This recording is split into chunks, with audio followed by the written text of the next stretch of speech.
Hey everyone, thanks for tuning in. This is webinar number 2 in our series of just merchant education. I'm not going to take too long because the last one went way over schedule, so I'm going to try to make this one a little bit quicker. Customer segmentation is a topic that I think, a lot of people glaze over. Even though it's way too important. I'm not sure why. Again, I've watched so many guru kind of, e-commerce guru videos and podcasts and blog posts and stuff. And just as part of our journey of building our e-commerce apps and for my journey building my own e-commerce store, which I've talked about in my previous webinars. But basically, it's something that I think people glaze over because they don't understand it enough. It can get pretty complicated and it can feel like you're going down a rabbit hole, but I'm going to try to keep this high level and really try to, explain the first principles of what this is, and then hopefully you guys can run with it. So this will be basically a quick 20 minutes. Again, I know last time I wanted to go 20 minutes, but it ended up being 30. But basically, we're going to talk about what customer segmentation is, why it's important, and kind of how to approach it. And then we'll go through my favorite way of segmenting customers, which is the RFM analysis model. So I'll walk through exactly what that is. Then we'll go through like my favorite 11 lists of customer segments. We'll go through each 11, and in going through those, we'll go through again how to leverage each one of those segments and examples that we can do for each one as well. So let's get started.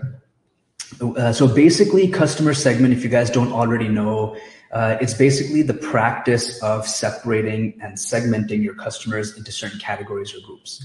Basically, the high level thinking here is that no two customers are alike, right? Like every customer has a different expectation. Every customer has a different amount of budget. Every customer has different interest level, right? No two customers are really that identical or exactly identical. So the way that we segment them is by grouping lookalike audiences as one and then treating them as one group or one persona with the relevant content. And that basically goes into why that is because, again, every customer looks and acts differently. And so when we group them together, we can go for specific campaigns that are targeted to maximize the ROI along that customer. So for example, an abandoned cart campaign is going to be very, very different for a customer who is your best customer, who buys from you every week, every month, and spends a lot of money. Right? Which again, in turn would look very different from a customer who bought a year and a half ago and who probably forgot that you even exist. So those three customers look very differently. And so you need different campaigns for each one.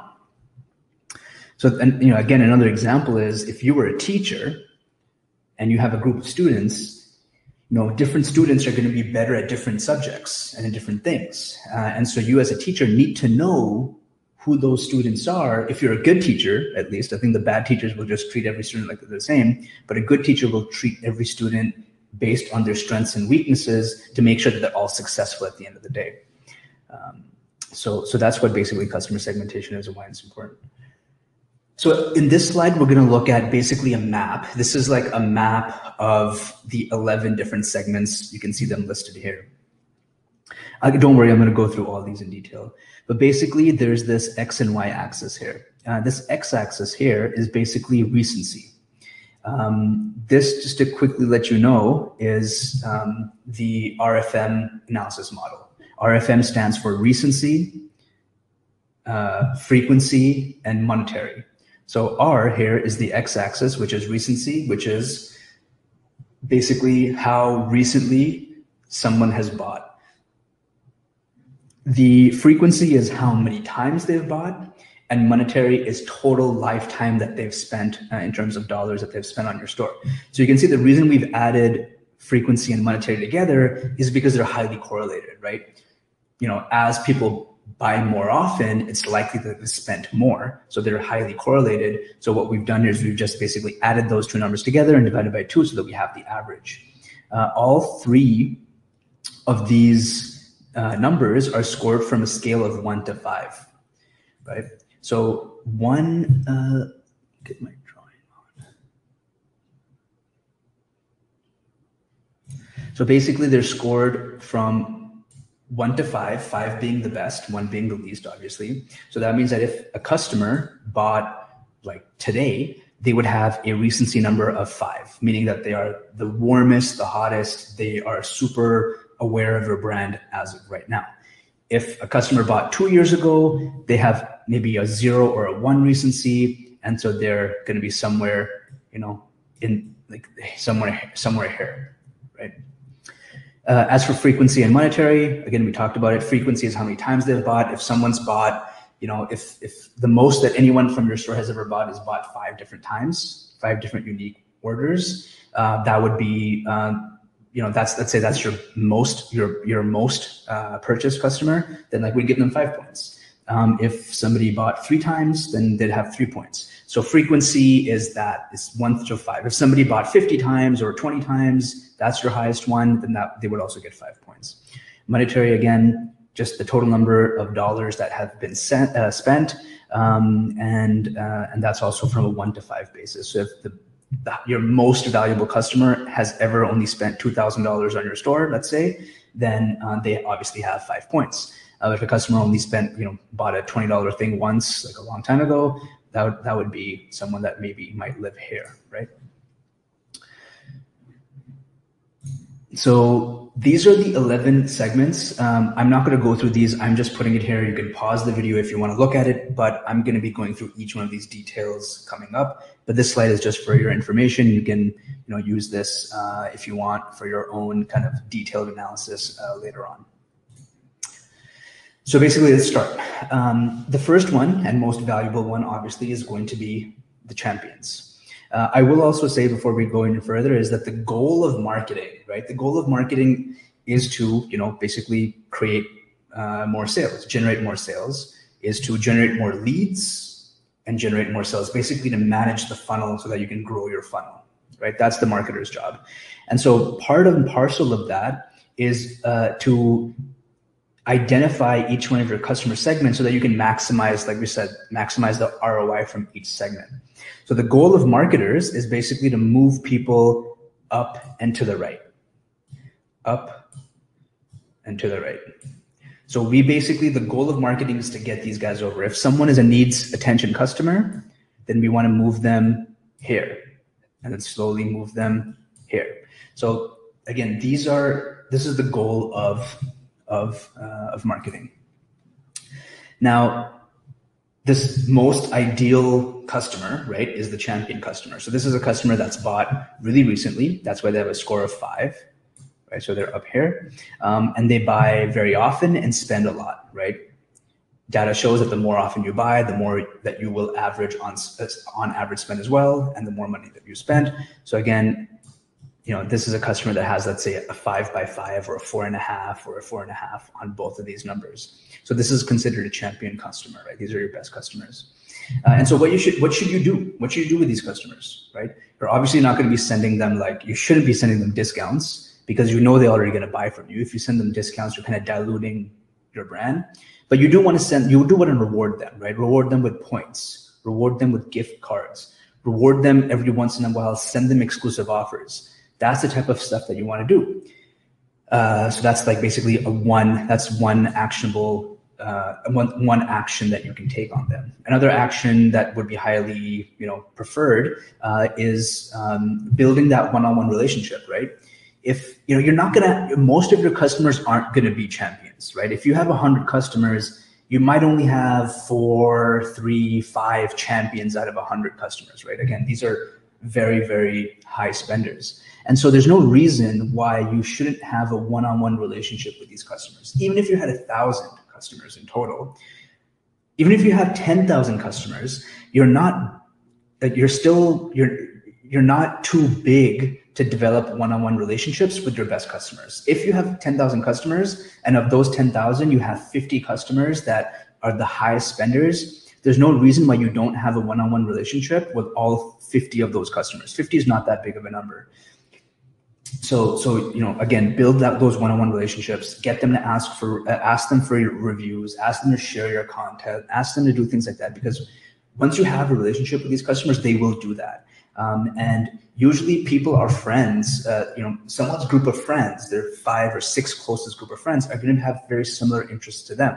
So if somebody is a huge spender on your store, it's likely that they might have a group of friends that also might be big spenders. So again, it's really important to develop these relationships, because you could turn one champion customer into 4 champion customers just as a result of them and their friends. So again, asking for reviews. Personally, don't send them an email asking for a review. Call them up, say thank you, show your appreciation, recognize that they are a loyal customer. And then, ask for a review organically and naturally. On that note, when you are, speaking to them on a one-on-one level, you should also ask for feedback, not just about new products as this is here, but also on your website, right? Because you want to show them that you appreciate their feedback and you appreciate their time and you acknowledge that this is a really good customer for you. You want to ask them for feedback about the website. Right? How was the website? Was it easy to use? Did you find everything you needed? What do you think we could do better? What did you wish we could sell? What else do you wish that you could buy from us? What else do you need? Right?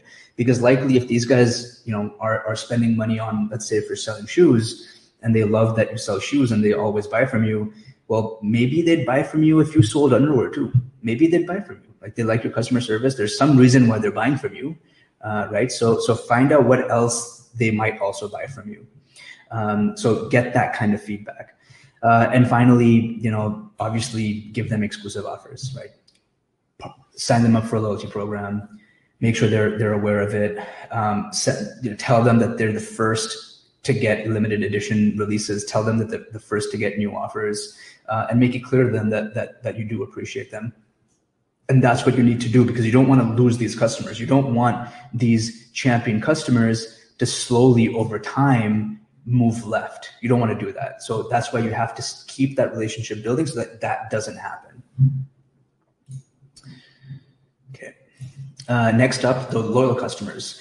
So again, similar to the champion customers, however, they're probably not spending as much and they may not have bought as recently, but they are loyal customers. So they are considered top spenders and have bought, let's say, above average or most above average recency, right?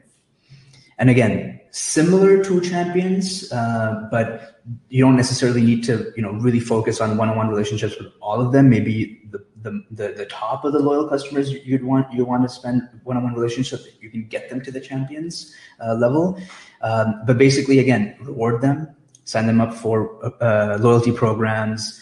And then start building those one-on-one relationships, offer them new offers, give them sneak peeks for new collections. Again, you want to treat them differently. The attitude that you want to approach these customers with is that, hey, we really respect and we really appreciate your loyalty, and to pay you back for the loyalty, these are the things that we can do for you. So you may not want to discount champions because they're going to spend anyway, and you don't want to leave money on the table. But maybe giving some discounts to older products. But again, you want to show some return for their loyalty. Maybe even it's something like a dedicated account manager, or like give them your personal number, right? As the founder or CEO of your business, be like, hey man, this is my personal number. If you need anything, reach out. That's the type of relationship you want to start building with these loyal customers. Next up, the promising customers. So these are customers that, again, maybe have on average monetary and frequency. So they're not like your top spenders, they're maybe average spenders. But the important thing about these customers is that they're recent. It means that they bought something really recently. That tells you that that your brand is on top of mind for them. And the fact that they spent on average or above average monetary, that they could potentially be really good customers. It's all about really nurturing them, right? It's about giving them those initial offers, right? Recommending other products, telling them that you know what their needs are. Actually, learn what their needs are, right? Reach out, send them an SMS, send them a WhatsApp message or something like that. Send a personal email from you that says, hey, can we talk? I'd love to get feedback. Let me know if you want to schedule a time to chat, and I'd love to chat with you and find out more about your needs. So these are the types of conversations you want to have with these customers that fall in this segment. Next up, new customers. So this is probably the number that is going to be filled up most frequently, right? Everyone is going to start in this category, right? Every single customer that you have and ever have had was at one point or currently is in this category. And so this is one that you should really think about closely, because it's going to determine where a customer is going to go. They're either going to go up or they're going to go sideways. And there's only one way they can go sideways, which is where you don't want them to go, which is to lose them. So you really want these guys to be going up here or going up here, something like that. You don't want them to stay at the bottom of this. And so again, this is why it's really important to really think about this. So a few actions that you can take here is just provide them with a really, really, really good customer experience. I've talked about Zappos a lot, and I'll talk about them again here, but what Zappos does for any new customers that buys shoes from their website is they just upgrade them to overnight shipping. They just eat the cost, right? Even if a customer took the cheapest, slowest shipping option to save money, doesn't matter. Somebody from Zappos will go into their order, manually upgrade them, and make sure that they get it next day or 2 days after. So do that, right? Give a great surprise to the customer, because then they're like, oh wow, okay. If that's the type of service they give, I appreciate that, and now I know what to expect. And next time I need something, I'm going to go to them. That's the other thing, right? That's what you want to do. Giving early success. So we talked about this already. Giving early success means make them feel good really quickly, right? If you're selling furniture and they have to assemble your product, right? Make it really easy for them to assemble something, right?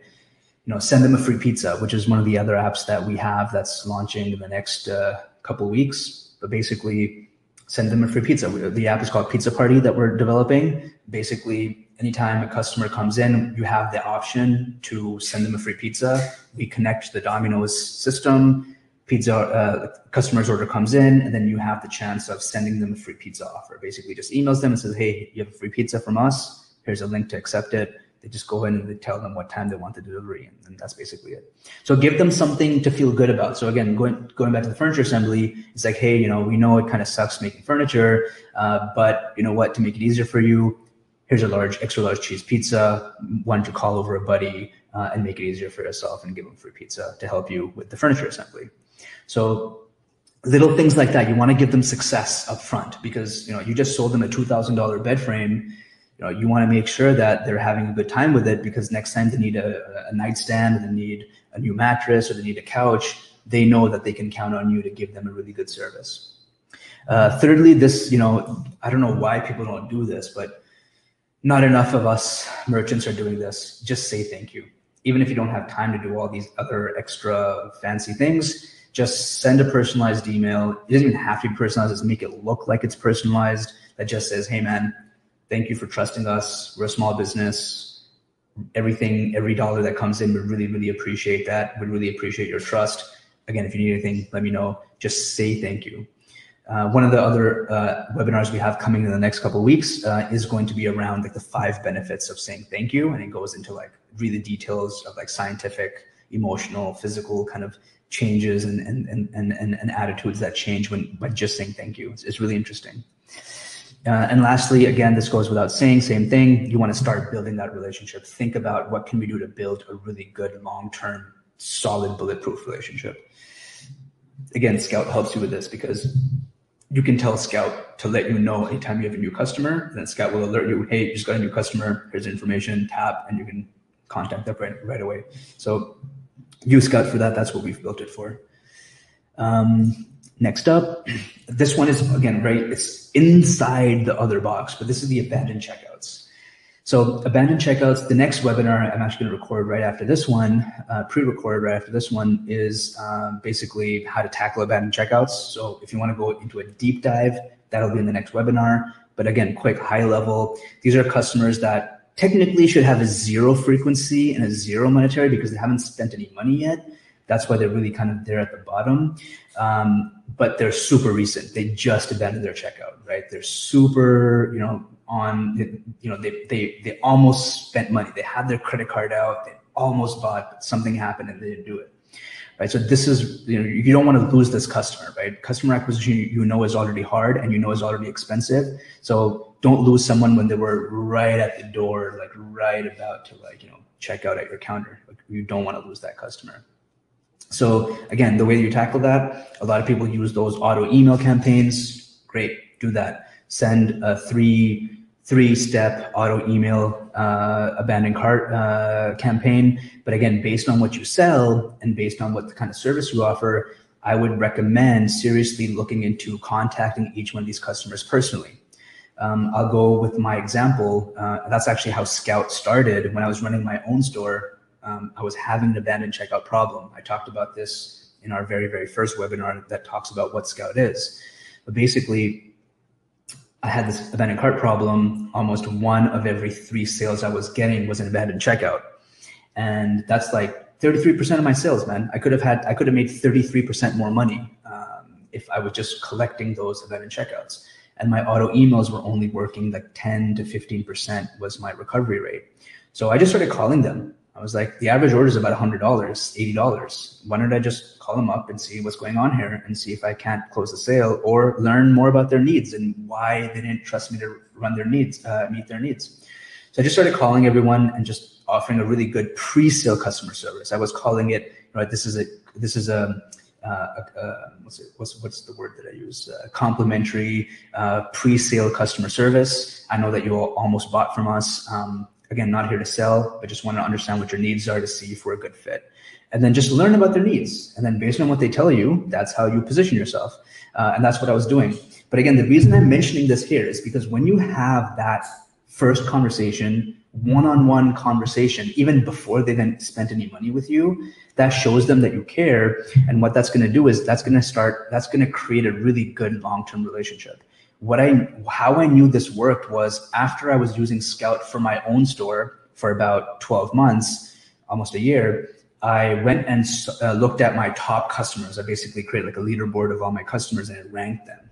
And the top 10 were basically people that had spent over $700. Everyone in my top 10 had spent over $700 in my store, which is quite substantially larger than what my average order value is. I have about 2,000 customers. And so the top 10, is obviously 10 out of 2,000 is a small number. So it's easy to manage the top 10. But the top 8 out of my top 10 were actually customers that had abandoned their checkout first. This was really super interesting for me. It really opened my eyes because that really just blew my mind that I would not have had 80% of my top customers if I didn't pick up the phone and recover the sale. So what happened was not only did I recover the sale, but that pre-sale customer relationship set the tone for what they could expect in terms of customer service from me and brand experience from my store. And that earned the trust. And then they continued to keep buying from me because of that. And so that really just told me is that this is why it's so important that when you have that pre-sale customer service, they're going to end up becoming better champion and better, loyal customers. So again, don't ignore your abandoned checkouts. This is a very, very important and crucial segment that you have. Next up so we talked about sending auto email. Again, I would call them up, but I'll also say, hey, I already sent you an email as well if you want to check it out and recover. And what happened when I was using it is my recovery rate went to 55%. So I went from 10% to 55% abandoned cart recovery. It was like thousands of dollars extra per month for just like 5 minutes per day of phone calls. So again, check out Scout if you're not already using it. It'll change your business. It changed my business. Last up, retargeting. So this is, again, these are not everything you do, obviously, but these are the top kind of most easiest things that you could do. Retargeting through Facebook, right? Why wouldn't you? Why wouldn't you retarget someone that almost bought, right? Send them an offer, bring them back, tell them about what they can expect in terms of customer service, make a case for yourself. They almost bought from you, right? Just remind them. Okay, next up are the warm leads. So these are customers who have bought, but they, and they have an above average recency, but they didn't spend too much, and you don't want to wait too long and not say anything to them, because if you do, you're going to end up losing them. And if you lose them, then it becomes really hard to get them back, right? Once they start going this way, this is a customer that's starting to go sideways. So you want to catch them before really they go too far more sideways. And so again, this conversation needs to be different. You want to create a follow-up campaign, right? Let's say if you're selling protein powder, and it's been, let's say at this point, 60 days or 90 days since their last purchase, well, they're probably running out of protein shake by now, or supplements, or they're running out of whatever it is that they bought. And so because they haven't bought yet, maybe they've already run out, but they haven't rebought. So you want to remind them, hey, we're here. You probably run out of protein powder. Why don't you, here's an offer. Here's 20% off for a refill.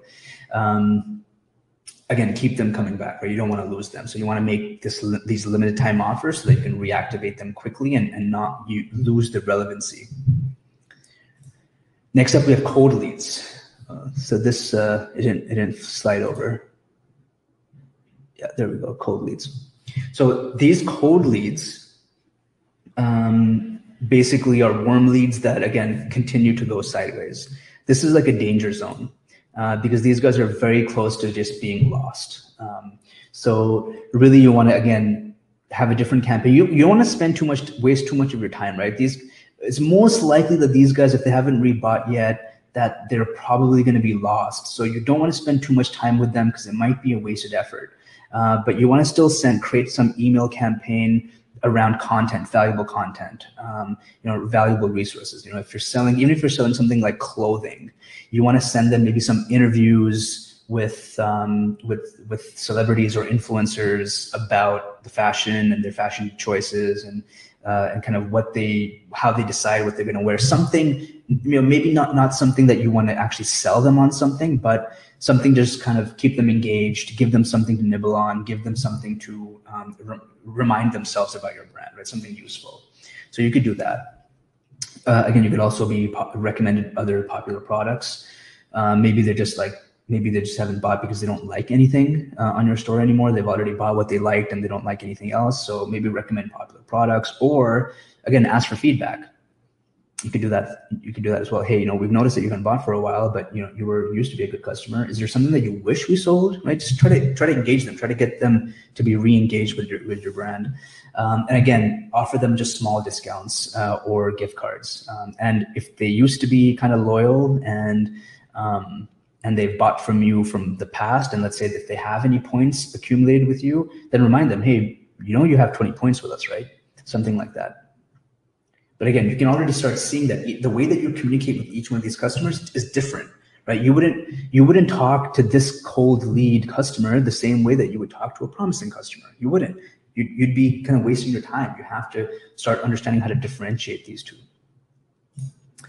Next up, needs attention. So these are customers that have on average recency, on average monetary and frequency spend with you, and so you don't want to lose them either because they've spent more than they're on average in terms of they've spent more than your least spending. They're on average with their spending, and again, they're at risk of being lost or sleeping. So you want to make sure that you're talking to them with something relevant, and you want to help them make a purchase soon before they really get to the very end, right? You don't want them to be near this line. So stop them from reaching this area, get them to stay where they are or move up, right? We want to move these guys here, move these guys here, move these guys like that. That's where we want to get them. So again, follow up with new services or products. If you haven't talked to these, if it's been like 6 months since you've talked to them or reached out, send them something, right? A new product, a new release, a new collaboration, some news, something like that, just again to let them know that you're still on the scene and that you're still doing what you love and that you still have passion for what you do and that you're just waiting to service them. Right? Remind them about that. I was reading this book called Never Lose a Customer Again.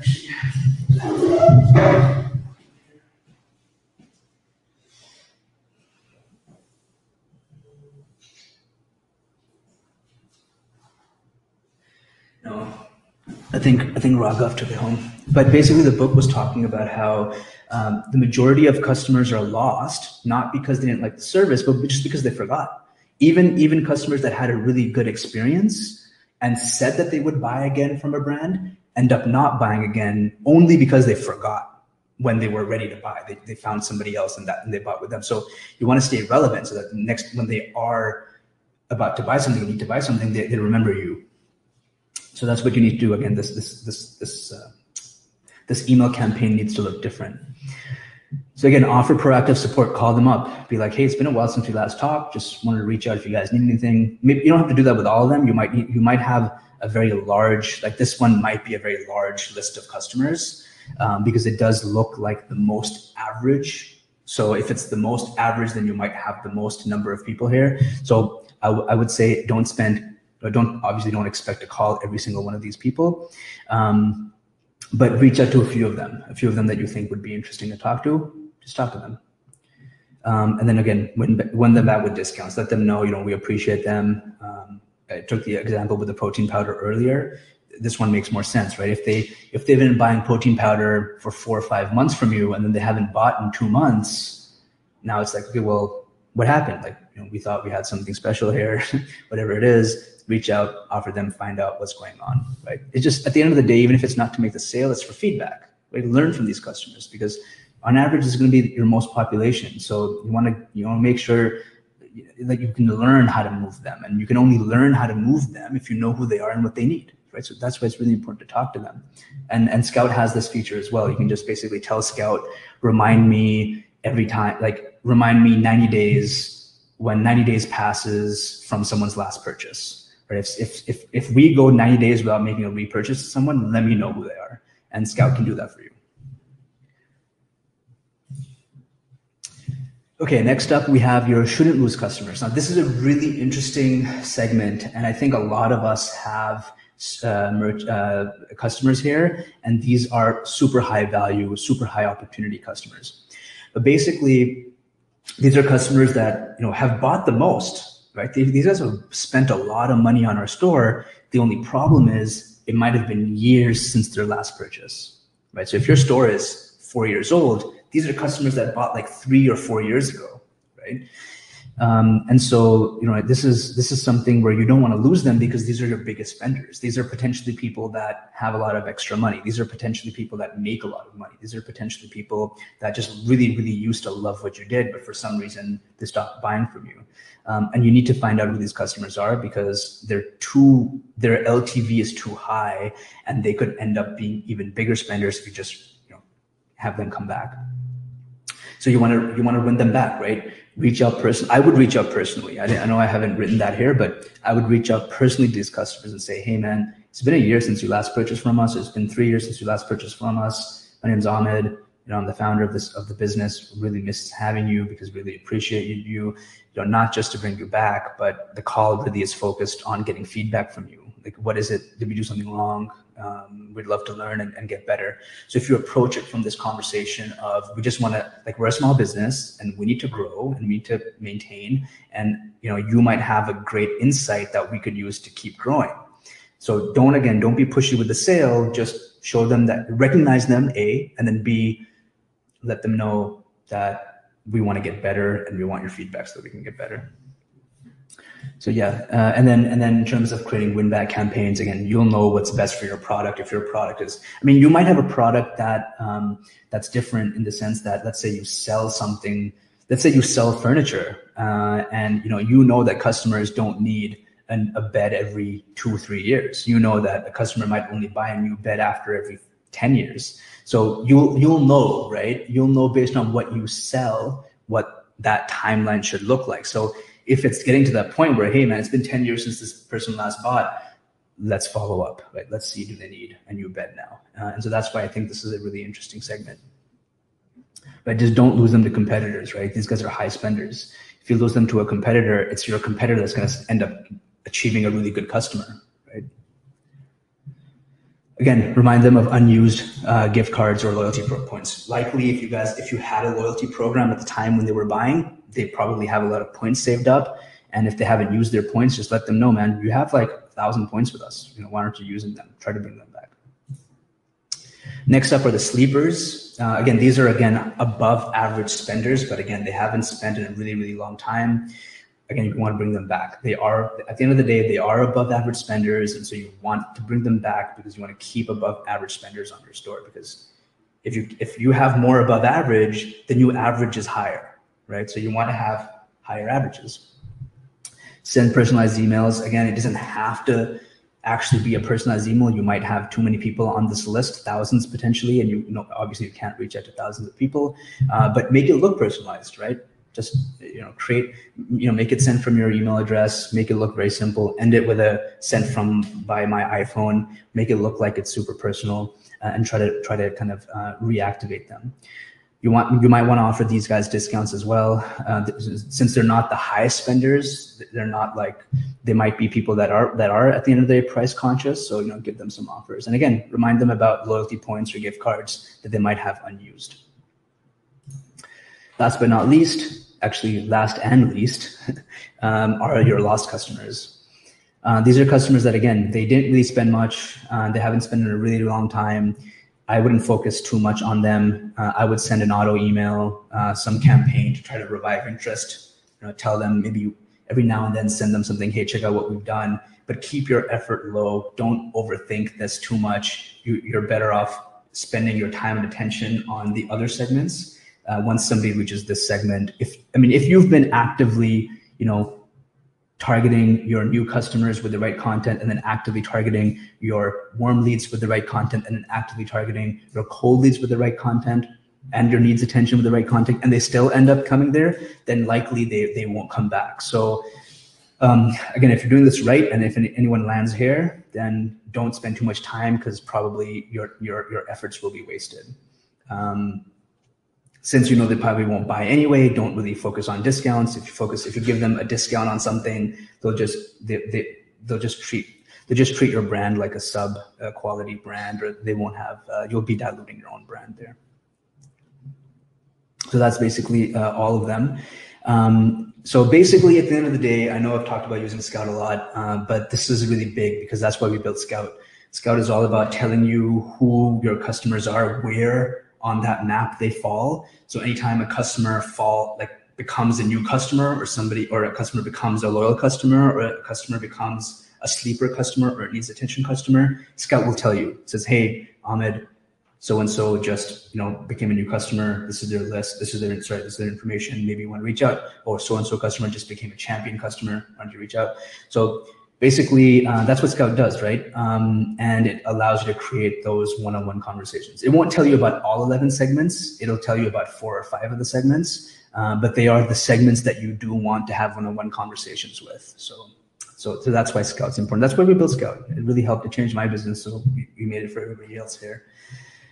So what else you can do is, if you don't want to use Scout and you want to get even more detailed and have all 11 segments and map this out for your own business and have your own diagram like I showed you in the slides, just export your customer lists, right? Do the analysis. Anyone in the top 20% of recency, frequency, or monetary, sort them that way, right?